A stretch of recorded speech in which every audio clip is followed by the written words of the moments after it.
Another edition of the First Draft Podcast is here. It's Tuesday, February 16th. Field Yates joined, as always, by the two men who everyone knows as the faces of draft coverage at ESPN, Mel KIPER Jr. and Todd McShay.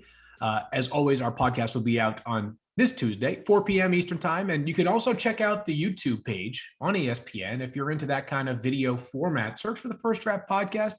The show today will involve an update on Trevor Lawrence, more mock draft talk, and then some players might be rising up Mel KIPER's big board. But first, Mel, how we doing today? We're doing great. Doing phenomenal. Hope Todd's good up there in Nantucket. All is well. Hopefully everybody around the country with all the weather and everybody staying safe and healthy, and we can get rolling on some football here. Yeah. KIPER, every single week, man, you look like you're ready to go be the captain of your ship. Take it out on, what is it, Maryland Bay? What do you call it? I have a nautical theme always, right? You do every week. I like it. You're always rocking and rolling back and forth, and you get. I'm trying to calm down on that a little today, Todd. Hey, horizontal stripes are hard to pull off, but you're making it happen this week, Mel. Yeah, McShay's got his stuff going there. Yeah, feel what you got going there. Let me see. You got it. I'm wearing a ski quarter zip. One of those. My mother-in-law lives out in Colorado. Got me a couple of Christmases ago, so making her happy at the very least. As I mentioned, today's show will have a Trevor Lawrence update. We're not going to spend every podcast talking about Trevor Lawrence because we know where he's going in the draft. But this past Friday, Todd, you had the chance to travel to Clemson and watch his personal pro day. For those unfamiliar, Clemson this year is going to have two pro days. One designed for Trevor Lawrence early because he's going to have surgery on his non-throwing shoulder. And then another one later for the rest of the draft eligible prospects, I believe on March 12th. It was about 40 passes, Todd. And how would you describe the overall feel and the execution from Trevor Lawrence on Friday? Yeah, typically in situations like this, which this is a unique one because Trevor was throwing in a date that we didn't expect. And we found out a week before that he was going to throw this early simply because of the shoulder surgery to his non-throwing shoulder, as you mentioned. But typically, I gain more from seeing the people who are there, talking to guys, coaches like Urban Meyer, who has the number one overall pick as the head coach of the Jacksonville Jaguars, catching up with my good friend Joe Douglas and seeing everyone around and talking to Jordan Palmer, who's working with a few of the top quarterbacks and kind of guiding them through this process than I do from actually watching the 40, 45 passes, whatever he had during the workout. But he was sharp, and you have to kind of keep it in perspective too, because typically you have all the receivers that you threw to during your career. But because of this, and because guys are now training in Miami and Arizona, and all of his receivers are all over the place or in the league from 2 years ago, he had one wide receiver that he actually threw to on the field during games this past year, Cornell Powell, in his workout, and only had four receivers there. The other three he had never really thrown to prior to 2 weeks before his workout. So to see him in that setting and to throw the ball as well as he did, it just goes to show what we've always known about him. The physical tools are there. Watching him make some of the down the field throws, watching him in the red zone, placing the ball high where you want to see it, for receivers to get the ball into tight spots compared to, sometimes you see these quarterbacks throw the ball right here, in the middle of the chest in the red zone. That's not where you want the ball. And then the twitchiness that he has that we've seen on tape for a 6'6" quarterback, long levered, and to be able to get the ball out. And then talking to Urban Meyer for a half hour the day before and throughout the workout that day, and how impressed he is with how quickly he gets the ball out in the short game, in the screen game, and how important that is in Urban's system. What Urban wants to do in terms of the offense. He loves the screen game. He always has, whether it was at Florida, Ohio State, now Jacksonville, or even going back to Utah. He loves the RPO stuff. He loves those quick throws, getting the ball out and letting receivers make plays after the catch. And then pick your spots to throw the ball vertically. And that's what Trevor's always done a great job of. So it was kind of cool to see Urban standing next to Dabo Swinney, the head coach of Clemson, 2 yards away from where the ball was being snapped under center for the entire workout, and them talking the whole time and him interacting with Trevor. Those are the things that I take from a pro day like this, rather than, he missed one ball when he was rolling to his left on a deep out throw, or he fluttered two other balls.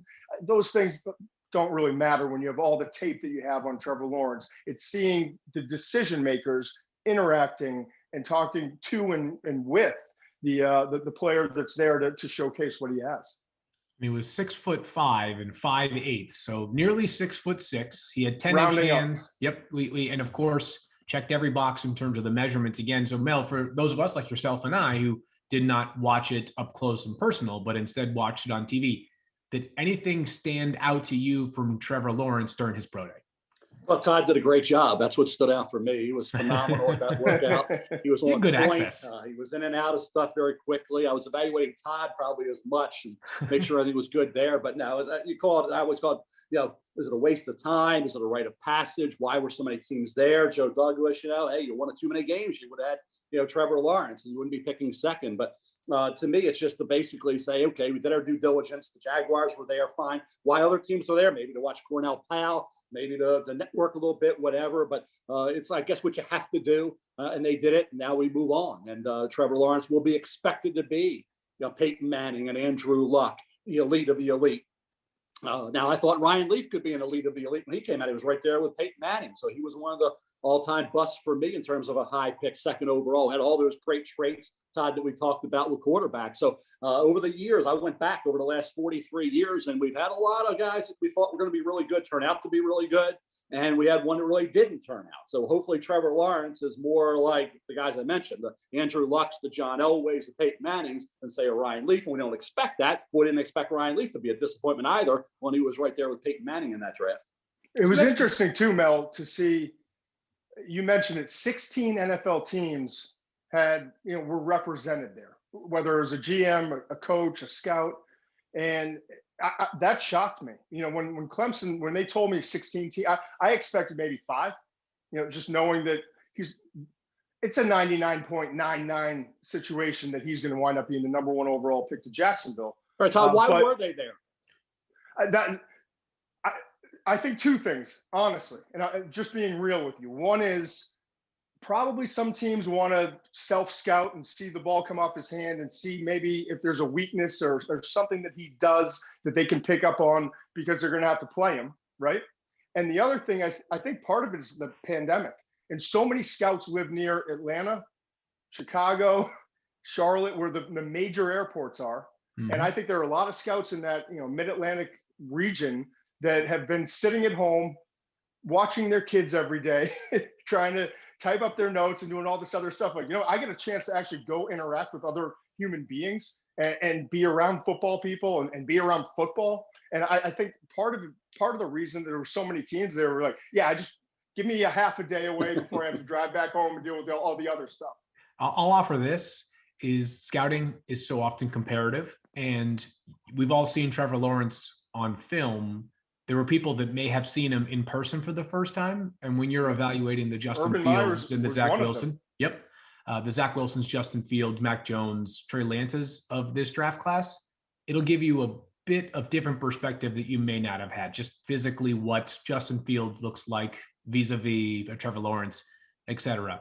We won't talk a ton. And to your point, Field, sorry to cut you off, but I was talking to Urban on my ride up from the ferry here to Logan Airport in Boston before I flew down to the pro day, and he was saying that Trevor, it was really cool. He said Trevor found out that he had to have surgery, decided to have it on today. He's having surgery today, Tuesday, and knew that he wanted to give the opportunity for people to come see him throw and go through a session, but also knew that he wasn't going to have everyone there because the pro day for Clemson is March 11th.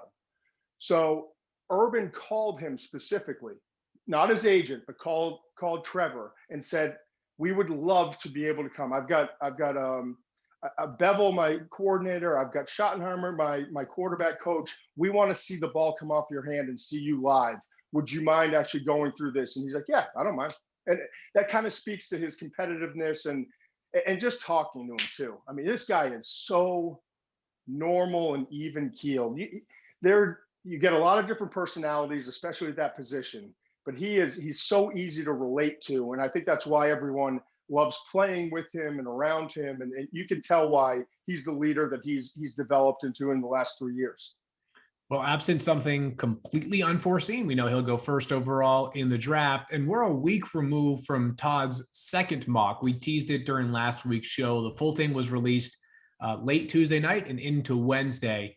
And I know that because we're talking about Trevor Lawrence so frequently, I don't say that we forget, but we don't discuss the fact that the Jaguars have another first round pick in this year's draft as part of the Jalen Ramsey trade. The second straight year, they're scheduled to have 2 first round picks.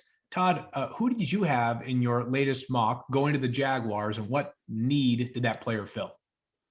Levi Onwuzurike, the Yep. defensive tackle from Washington. And it may be him. I think Mel had Christian Barmore, the defensive tackle from Alabama, Sure. is the pick there. That's certainly a spot. If you go back and look at what Jacksonville is, the struggles that they had, they gave up, I think, 153 rushing yards per game, which was 3rd worst in the NFL. And so it starts up front. They need to get better up front. Their secondary is another issue in terms of where they have to improve their personnel. But Mel and I both gave them a defensive tackle, I think in part because they've got to stop the run better. They've got to get more pressure on opposing quarterbacks. And it won't surprise me at all after going number 1 with Trevor Lawrence and getting the guy that hopefully will turn around their whole franchise if they go the defensive side with that second pick at 25 overall with a defensive end tackle or somewhere in the secondary, because they're really lacking in those areas. Yeah, Mel, as Todd mentioned, you had Christian Barmore, the awesome interior defensive lineman from Alabama.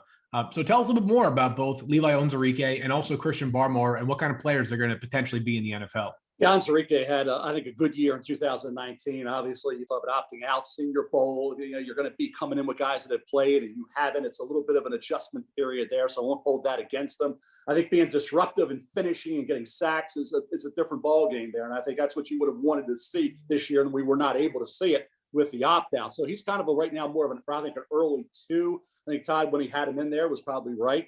He still could be. But he's borderline. Christian Barmore had a lot of sacks down the stretch. I mean, he was very, very good late in the year, late in the year, as being that major league talent up front that was being a guy that was a fear factor player getting after the quarterback. And I think that was one of the keys to Nick Saban's defense. Remember, the pass rush, so necessary on that defense, protecting the back end. And Barmore was a guy who was able to do it. So I think he's borderline first as well. Davion Nixon from Iowa, another defensive tackle, had a really good year this year. That 1 year, that body work this season may have put him in the late first, early second round discussion. As Todd said, cornerback Kelvin Joseph from Kentucky, fast riser. I got a mock coming out on a week from this Thursday, February 25th.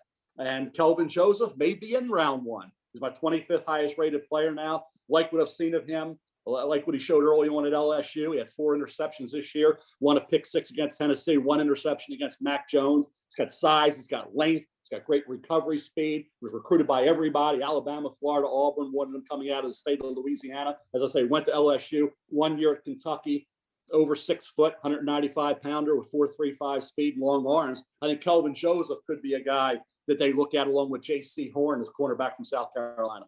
Yeah, going back to Barmore too, I watched his tape today just to kind of finish up his evaluation on film. Yeah. And he didn't play in the first game. He wasn't a starter against Texas A&M. I think it was the second game for Alabama. And then I went to the Florida tape, and he had, at that point, it was a career high 5 tackles. It was all over the field. And then the college football playoff, those 2 games, I mean, you just see the progression every game you watch with him, getting better and better. And he may never be he's not going to be an elite pass rusher, but he's disruptive. He's going to move the pocket, get the quarterback off the spot. He's got quick hands, quick feet, and he's really stout, tough versus the run. And also his effort, chasing down guys from behind and diving and trying to make tackles. I mean, he laid it on the field. You could tell it kind of started to click for him mid-season, and he just got better and better as the season progressed.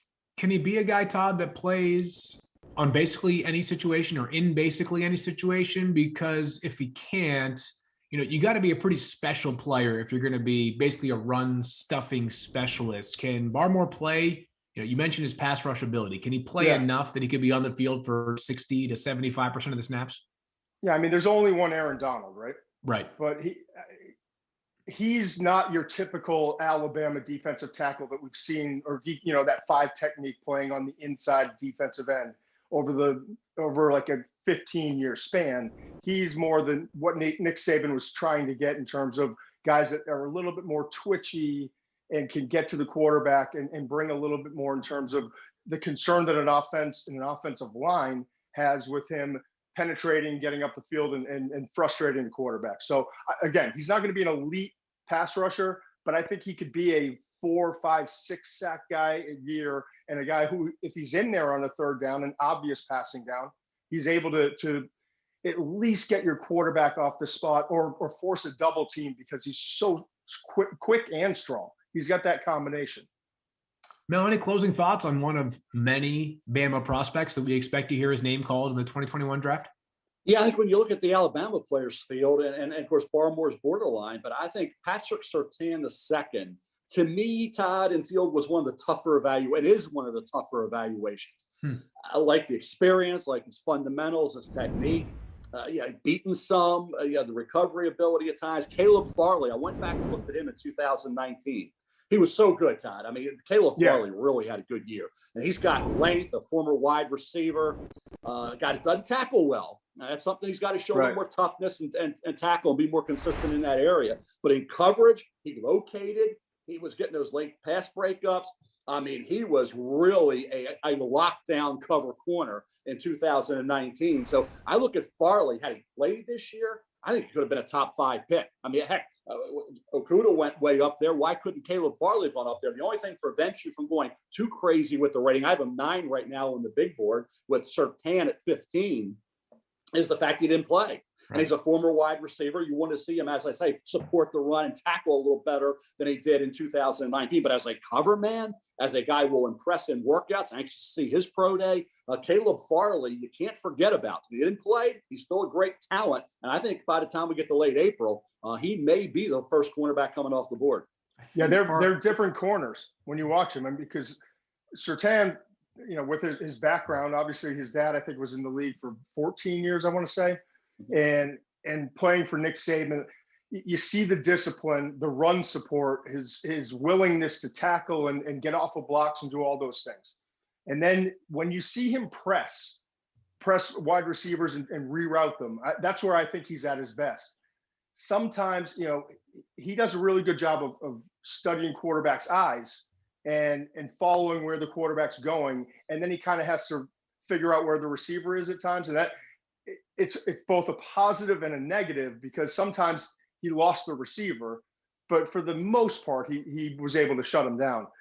But he's such a pro. He's physical. He's got basically everything you look for. But Farley, you're right. He's not the tackler. He's not quite as tough and physical. But I would say if you gave me one-on-one against a number 1 receiver, Farley, I would probably choose over Surtain. But if you said in a game in the right system, Surtain may be the guy that you want, because he brings a little bit more, just a little bit more in terms of the whole package that you need at corner, especially now in the league with so many screens and RPOs and the quick slants. You've got to be able to tackle and be right there when the ball gets there. Todd, we have a rule with mock drafts is like you try not to read the comments or the Twitter mentions, because I don't know, 98% of them are likely frustrations, not like, hey, I love that pick for my team. Everything's really nice to me. Oh, okay. All right. Yeah. Well, so of all the nice things that were said about your mock draft over the past week, is there something that stood out? Was there either one point that was consistently brought up that maybe you found most interesting amongst the reactions? There were 2, Phil. Okay. There were 2 things. First of all, and whether it was positive, negative, or just the discussion, the Jets at number 2. Yeah. So are you saying, McShay, that Zach Wilson's going to be the pick and that they're moving Sam Darnold? No one actually, I've learned this over time. No one actually reads what you write in the blurb. They just read the name, and then they move on to the next thing, or they get on their phones. So what I tried to explain in the blurb was it's more about Zach being the number 2 pick, because I think if it's not the Jets, if they stick with Sam, then they're going to wind up, moving out of that spot to a team like a Carolina sitting at 8 that could move up. And if they wind up moving Sam and getting more draft capital, then I think that they would stay there at number 2 and take Zach. So that's basically that was the biggest thing that I read in terms of social media or interviews, sports centers, all the other things. Everyone wanted to start there. It's like, all right, Trevor's one. Now let's get into the draft too. The other thing was, having Justin Fields, the Ohio State quarterback, behind Trey Lance, the North Dakota State quarterback, and having him go at 4. It's like I put him in the 3rd round. Everyone was losing their mind. Listen, he could easily be the 2nd pick. He could be the 3rd pick.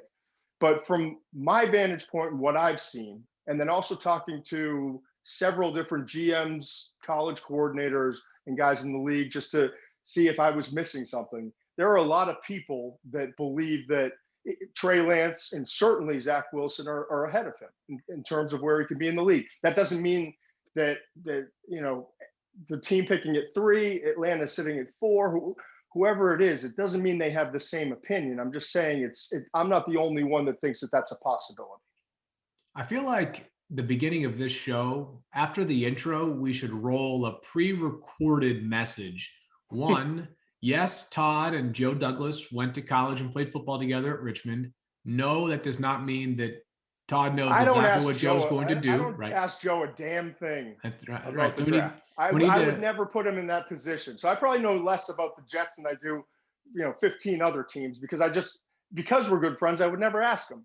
So we need to have that as one of our, if we could pin this to the top of the show. And the second one is, and as I asked you last week about Lance over Fields, 3 over 4, and the conversation quickly evolved into, Field, I could have had him. Could have been Lance 2, Wilson 3, Fields 4. Could have been Fields 2, Wilson 3, Lance 4. It's at this point we are splitting the narrowest of hairs here, right? I mean, we are. Yeah. Really the only thing I'll say is I really do believe that Wilson's number 2.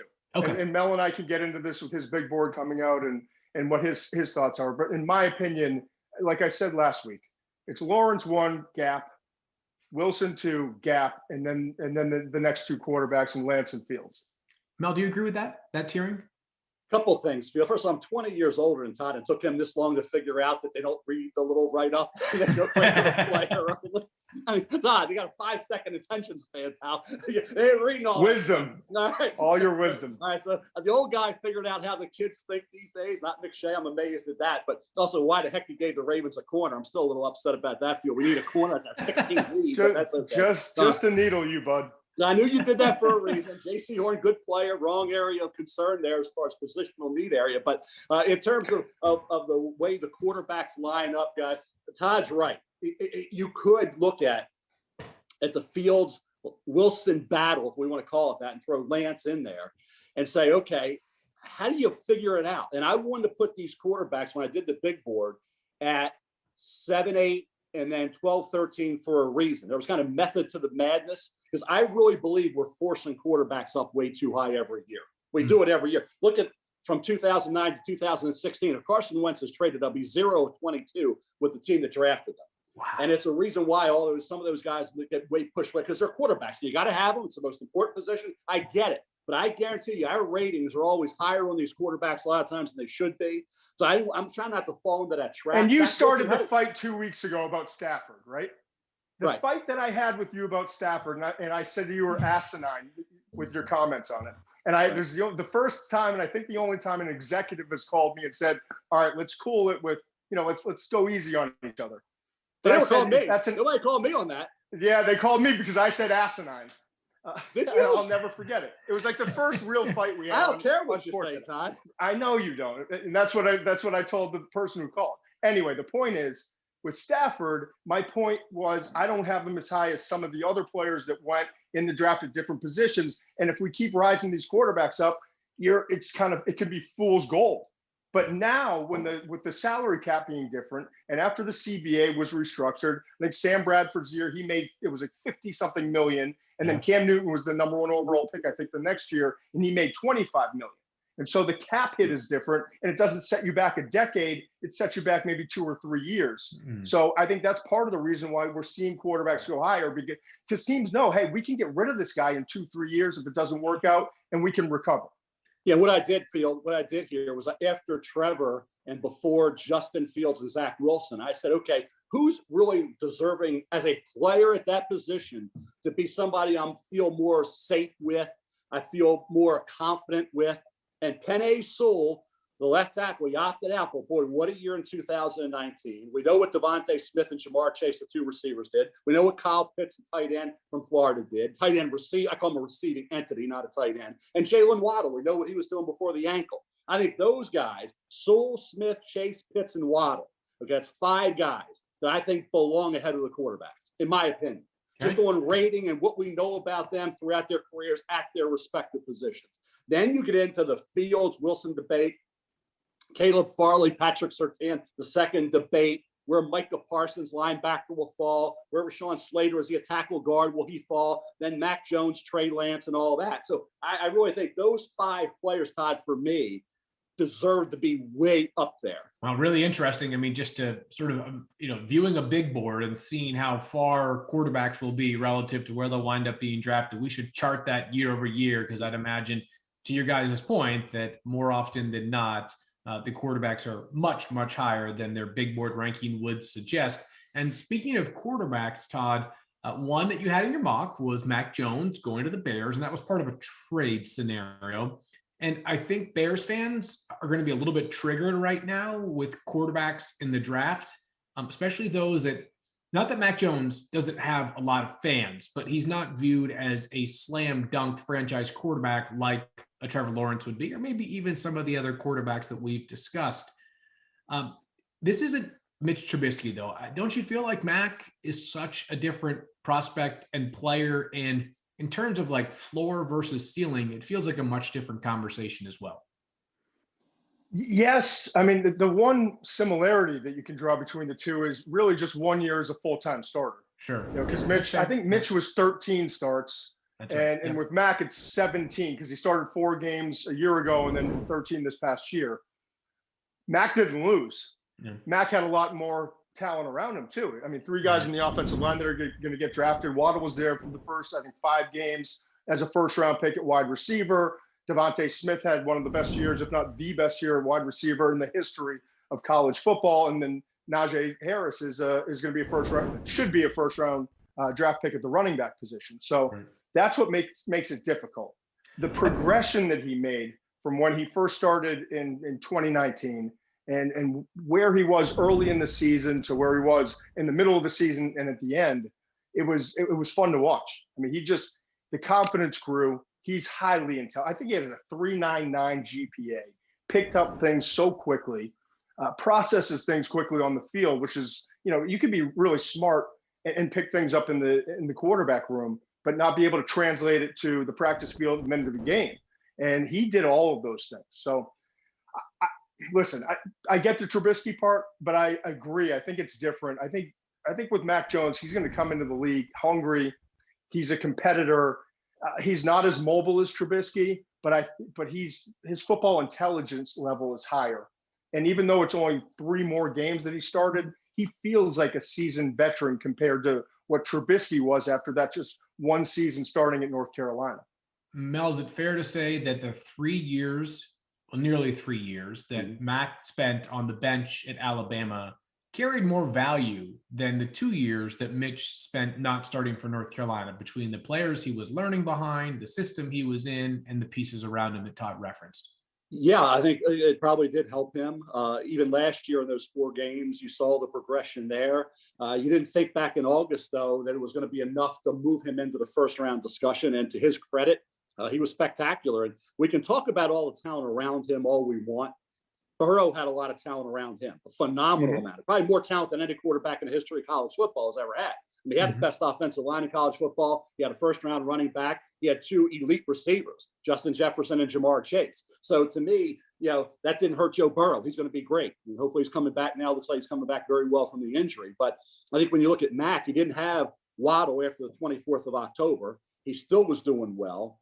And to me, when you look at, as Todd said, the smarts and the way he was at the Senior Bowl, which really impressed me. And to me, I don't mind being a team that's going to let somebody else make those tough calls and then let a quarterback fall to me. It's no pressure on that team. They're taking whoever was left. Think about Ben Roethlisberger, Phillip Rivers, and Eli. Ben was the 3rd quarterback. Steelers were happy. Josh Allen, Baker Mayfield went. Sam Darnold went. There's Josh Allen. No problem, no pressure coming on him. Lamar Jackson was a 5th quarterback at the end of the 1st round that year. Deshaun Watson, 3rd quarterback taken. Justin Herbert, 3rd quarterback taken. What the Chargers say? We'll take whatever one's left. Turned out to be Justin Herbert. Worked out pretty good, right? I don't think in the past drafts you've seen a problem for those teams that were sitting there thinking, we're not going to get the guy that we wanted, but we're going to let the tough calls be made by somebody else. And we're going to get a quarterback that we feel comfortable with. But the tough calls and all the criticisms are going to go to those guys. Ain't going to be going to us because we didn't have to make the call. We took the quarterback that fell to us. It's fascinating. The interesting part about like letting other people make those picks on quarterbacks, Mel, is just that I often feel like teams that are taking a quarterback in the 1st round are those that go into the 1st round expecting it to be the area they address. So you kind of it's hard to be patient while also picking a quarterback in the 1st round. Feels like it's relatively uncommon. And we've never seen an offseason like this, Field, with the veteran quarterbacks. I mean, we talked about last week, by the time this podcast comes out, Carson Wentz could be moved. And maybe it's Chicago, maybe it's Indy. Yep. And now his value is not nearly as good as he was hoping and that the Eagles were hoping. And so there, I'm hearing rumors about maybe 2 second-round picks rather than 2 or 3 first-round picks, which was outrageous to begin with. But the point is, there's so much uncertainty with Deshaun Watson and what's going on with Dak Prescott in Dallas, and is David Carr going to get moved from Oakland? Like, there's so many big name quarterbacks and guys that can be plug and play starters for other teams between now and the end of April. The picture that we're seeing now, I have to assume, is going to be vastly different from the picture that we see in the last weekend of April. Mel, your big board obviously includes a lot of players that are not just quarterbacks. You've been referencing it throughout the show. Your new big board is out, and the idea of risers versus fallers during the pre-draft process, sometimes those on the inside say it's not guys that are rising or falling, you're just catching up to them. But let's be honest, I think clearly on our side, there are players whose value increases during the season or during the pre-draft process. Let's get to some of the players. So when I say to you, players that are on the rise as of February 16th, who are some of those that come to mind first? Well, I think, you look at Vera Tucker from USC, an offensive lineman that played left tackle, guard. That versatility, I think, is going to push him up. He's at 16 right now on the big board. Elijah Vera Tucker from USC. You have teams like Minnesota, the Chargers. I think, Todd, you might have had him going to the Chargers. The Minnesota is another team that certainly could look for offensive line help. You think about where certain guys, J.C. Horn, Todd had going to Baltimore. I like J.C. Horn, the cornerback, his father, Joe Horn, obviously former NFL wide receiver, had him at 21. And I mentioned Kelvin Joseph. I had him at 25, the cornerback from Kentucky. I like to see, Todd. I don't know. I'm just looking at 3 games from this year. And boy, I'll tell you what, he breaks on the ball. He's athletic. He'll stick his nose in there and tackle. He's a great athlete. He looks the part. I'm looking at Kelvin Joseph as a first-round pick come my mock draft next Thursday. Where is he on your board? I got him at 25. What number is he right now on your board? This is my classic KIPER. Everyone goes. Why? Goes and what where the don't call it answer. who are in the top. The first thing I do when I'm told that, hey, we're going to discuss KIPER's big board, the first thing I do is go look at those last 3 or 4 picks, or the last 3 or 4 spots, because this is what you love to do. And I've said it before, you love to take a guy that maybe you believe is a second rounder, but you're going to put him on the big board to get that attention so that on draft day, if he goes in the first or the second, you can say, hey, McShay, back in February, I had him at number 25 on my board. He's going early in the second. This is a great value. I told you how good this player is. Listen, I like him too. I'll say this, though.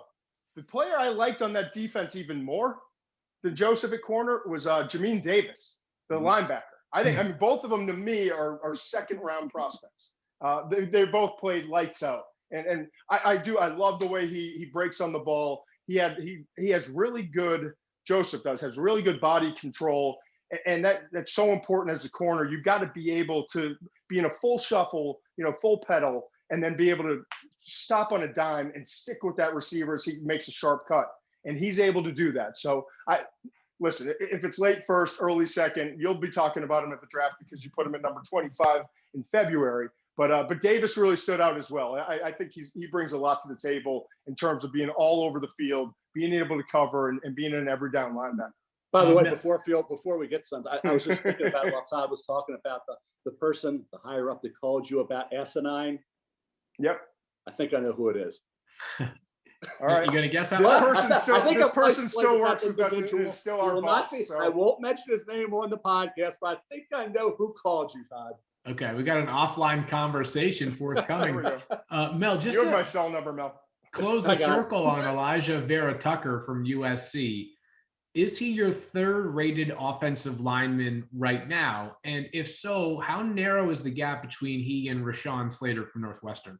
Interesting group of players. That's why, really, guys, it's trying to rate these players this year. I don't know if it's been this difficult ever because of the information or lack of. We're almost in March and we don't know accurate measurables on a lot of these guys. We're just figuring out who was in the draft, who was out. These super seniors that are going back, we scouted, now they're not there. But I think to the point about offensive lineman, Slater, I think can be a tackle. I'm not projecting him to guard. I think left tackle, right tackle is where I'm going to put him. I got him at 11 now on the big board. If I would have had him at guard, I would have moved him down a little bit. I think he can be a tackle. Vera Tucker was impressive at left tackle, but he'll be a guard. I think he's right now the third offensive lineman off the board. I do like Christian Darrisaw from Virginia Tech. I thought he had a really good year at left tackle. It's all about maintaining your frame between the defensive end and the quarterback at all times. He did it, and he got movement. I mean, he was really moving defenders and aggressive as a run blocker. I thought he had as good a year as any player that was draft eligible. You can make it hard from a consistency from game to game. Some people will be a right tackle in the NFL. All I know is he goes somewhere, I think, mid to late first round. But I think those offensive linemen, to try to stack them one after another, I would still go Slater, then Vera Tucker, then Darrisaw. Mel, can I ask you two questions? Sure. And I wouldn't put you on the spot with this first one, but I know you have the photographic memory and you can remember your big boards from 43 years ago.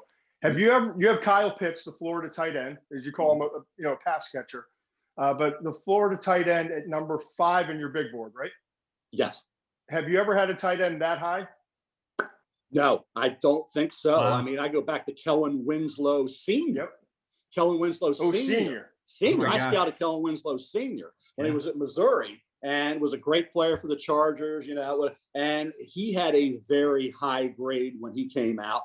But when you really go back to tight ends, now, like I say, he's a I get that he's a receiving entity. I don't know how we got to come up with a name for that combo. I just call them pass catchers. Yeah, whatever, because that's what he is. And I just felt like put him at 5 with Waddle there. But in terms of a true tight end, I'm with you, Todd. Up there at 5. I mean, some people might have him a little higher than that, some a little lower, but he's certainly in the top 10. There's no guarantee. There's no, I think, no debate about that. Will he go in the top 10? Maybe, maybe not. I think the Giants are as far as he will drop. Just because of the position and what they need and what other players may force up there with the quarterbacks. But what I'm going to have a problem with, Todd, and Field in this mock draft next week was created by McShay by doing these weird trades, these crazy trades all over the place. I don't know what I'm going to do. Frankly, in 43 years, I've never done this. This is new territory for me, trying to figure out. I'm keeping you up to date, bud. What's that? I'm keeping you up to date, bud. Trying to get me into this era. I can't believe we finally are doing it. I kind of like it, but I probably will project some trade at some point. But to me, this draft, and I don't know if I've ever seen, and I'm still looking even at players now in terms of the big board, that I looked at 1 or 2 games from this year. I want to go to 3 or 4. So I think what I tried to, and I urged you last week, I'm going to say it again, just be patient with this stuff because week to week, don't be afraid to say you were wrong on a player. You might look at him a little too high. We're always afraid to say that. I've never been. McShay tends to be more afraid to say it than I am. But, if we're wrong, we're wrong. Please. I'm just kidding, Todd. You know that. Just kidding. No need for anybody to call me. But that's the way it is. I think to lock into a rating now, I think is, in Todd's words, asinine. And going back to tight end, I want to say I think Pitts, if he's a top 10 pick, will be either the 10th or 11th in the history of the draft to go in the top 10. I mean, that's how rare it is to see a tight end to go. And the second question, you had Fields ahead of Zach Wilson, which surprised me at the quarterback position. Talk me through it, Mel. It's a hard one. I had Fields there all along. My thing was Do I go with the quarterback who was more impressive against cupcakes and can spin it and his athletic basketball background in high school with Zach Wilson, or Justin Fields, who was remarkable in 2019? And I don't want to excuse away not having Chris Olave. That shouldn't have been enough for the Northwestern game, but the interrupted season at Ohio State, the COVID issues, not knowing who you're playing, what's in, it's out, all the things that went on this year that made it a very difficult season. Then to see him play the way they did, against Clemson on the same field with Trevor Lawrence. When Todd, we talked about Trey Lance having all this pressure on him on October 3rd, right? It was the only game of the season. Yep. All eyes were on him. It was kind of like the Super Bowl for him, right?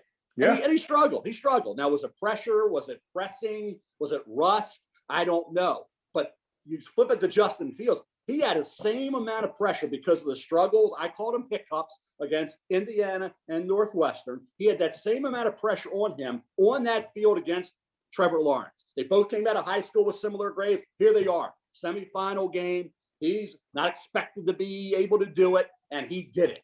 And he got hurt, and he still did it. And the guts, I think just the competitiveness in that game to go out and do what he did, I got to give him big kudos. And that's why it's hard for me with the schedule Zach played. Now, I've always had Fields ahead of Wilson. I haven't changed anything. I'm waiting it out. And I haven't seen pro days yet, measurables we haven't gotten yet. Bottom line is, this is kind of like affirmed in Allie Dart. I always reference the Triple Crown races because it was that close. And it's that close with these two quarterbacks, I believe, in Justin Fields and Zach Wilson coming down the stretch. Really interesting. I mean, it will be a process that, of course, could change things a little bit over the next couple of months, as Mel mentioned, because of the pro days and measurements and faux combines and what have you. But it is interesting to hear that, at least for now, and again, these are Tuesday, February 16th remarks. Todd has Wilson over Fields and Mel has Fields over Wilson, very much subject to change as we move forward here. Last thing here, Mel, just any other names that you wanted to clean up and add from the big board that have moved in the right direction for you recently? Really, I think you look at a guy that I love, Jeremiah, and I'm going to give us to Todd. We always say, who is your guys? Who are Todd's guys? Todd had them. I like him. I remember a year and a half ago, maybe two, I don't remember what it was. Todd was mentioning Jeremiah Owusu-Koramoah. Yeah, watching Notre Dame's defense, and he wasn't in the draft. I was like, who is this guy? Who's 6? He's all over the field. And he's right, 1,000% correct. That was a great call early on him, and he is nothing but a consistent all-around player. I mean, you watch him cover, you watch him play outside, making plays in space, getting into the backfield. He's smart. When he got some of the tackles he made in one-on-one open field situations were remarkable. I haven't seen a lot of that in recent years. He did it. So I think if he would have had more sacks, I understand the edge guys. It's not that he's a complete linebacker, versatile linebacker. I am at 14. I think he's going to be a really good pick for somebody. I think if you talk about who the best pure football players in this draft, Todd and Field, I think Jeremiah Owusu-Koramoah deserves to be way, way up there. Yeah, Todd, have at it. I mean, if this was your guy, tell us more. Yeah, I just, in today's NFL, what you don't want is for a guy to be on the field for 1 or 2 downs and then have to sub him out, and especially with teams going to tempo and switching it up. You want a guy that you can trust playing, that will linebacker spot off the line, off the ball, and then being able to put him in that, I call the overhang, basically covering the tight end or being in that area with a lot of the RPOs and different things that go on outside the tackle box. So he now can play the run. He can cover. You can bring him basically on a cat blitz. We call it like a corner blitz, but he's a linebacker that's coming off the edge. And he can do all 3 things at a very high level. And the tackling, as Mel, references, in this league and the way the game is going, playing in space, tempo on and off, and so much of it being screen game and just trying to get the ball out and letting receivers and different offensive weapons go make plays. You got to have a linebacker like that can be on the field every single down and cover all those bases that you need. Devin White, Levante David. Devin White's a perfect. The Bucs showed it, right? I mean, the Bucs showed it this past Super Bowl. That was a huge part of their success, not just during the Super Bowl, but also in the run leading up to the Super Bowl. So again, a reminder, Mel's next mock draft comes out Thursday, February 25th. We'll have another show before then. In the meantime, do us a favor, if you're so inclined, rate, review, and subscribe to the podcast wherever you get your podcast. And if you want to see some of the video work that we are doing, you can head over to ESPN's YouTube page and just search First Draft. Todd, Mel, talk to you again, same time, same place next week.